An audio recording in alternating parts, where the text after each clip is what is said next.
tishlardagi qora nuqtalardan, sariq dog'lardan, og'iz sasishidan bittada qutulishni o'rgataman. Qarab turing. Birinchi bitta stakan olasiz. Soda soldim. 5 minut tursin. Dezinfeksiya. Bir haftada bir marta. Endi qorayib qolgan banan bo'lsa, eski bananlardan bir bo'lakchasini olasiz. Eski banan bo'lsa yaxshi bo'ladi, lekin sveji banandan ko'ra qo'ying. Vanilin, oddiy vanilindan kichkina qoshiqchada. Kichkinagina qoshiqchada ozginagina qo'yasiz, qarang.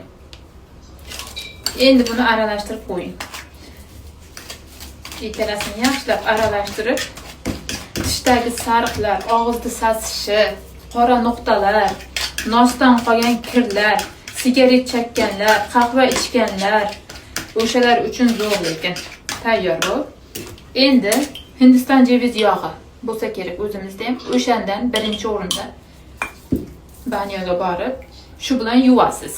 Ozgina shuni qo'yib, tishingizni yuvasiz yaxshilab. Undan keyin bu bilan. Undan keyin tishda oqarishini ko'rib, o'zingiz ko'zingizga ishonmaysiz, hayron qolasiz. Shunday oppoq chiroyli bo'lib qoladi. Mana hozir yuvib keldim, qarang qanday o'zgarish bo'ldi.